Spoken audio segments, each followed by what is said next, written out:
তো নমস্কার বন্ধুরা, তো আজ তৈরি করে নিচ্ছি চিকেন বারবিকিউ। তো প্রথমে আমি পেঁয়াজ কুচি, লঙ্কা, টমেটো, আদা রসুন পেস্ট করে নেব। তো পেস্ট করে আমি চিকেনটার মধ্যে এই পেস্টটা দিয়ে দেবো।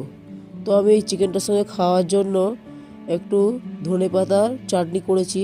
সেই ধনেপাতার চাটনি 2 চামচ এতে আমি দিয়ে দেবো, আর স্বাদ মতো নুন আর লঙ্কা গুঁড়ো দিয়ে দেবো।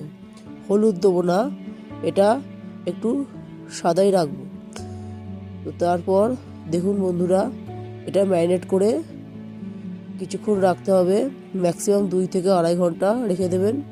যতক্ষণ ম্যারিনেট করে রাখবেন তত মশলাটা আপনার চিকেনের মধ্যে ঢুকে যাবে। তো একটু বাটারও নিয়েছি, তো আমরা আগুনটা জ্বেলে নিয়েছি। আগুনের মধ্যে এরকম নেট দিয়ে চিকেনটাকে দিয়ে দেবো। তো হালকা হালকা চিকেনটা পুড়বে, তারপর আমরা চিকেনটা ঘুরিয়ে দেবো।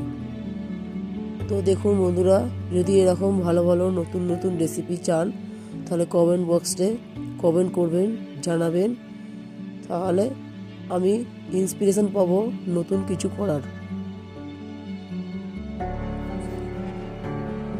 তো আপনারা চেষ্টা করে দেখবেন কেমন হয়, তারপর আমাকে জানাবেন যে কেমন হলো। তো আমার টেস্টটা তো খুব ভালোই এসেছিল দেখুন। আর এর সাথে ধনেপাতা চাটনি দিয়ে তো আরোই এর স্বাদটা অতুলনীয় হয়ে যায়। তো পিকনিকের জন্য খুব ভালো একটা রেসিপি। আপনারা যদি কোথাও পিকনিক করতে যান এই রেসিপিটা করবেন, করে দেখবেন, ট্রাই করে দেখবেন। খুব সুন্দর একটা রেসিপি। তো আমরাও করেছিলাম, খুব ভালো হয়েছিল। দেখুন আমাদের রেসিপি তৈরি, খুব সুন্দর খেতে হয়েছিল ধনেপাতা চাটনি দিয়ে। তো প্লিজ লাইক সাবস্ক্রাইব করে দেবেন আর শেয়ার করতে ভুলবেন না। দেখুন খুব ভালো হয়েছে।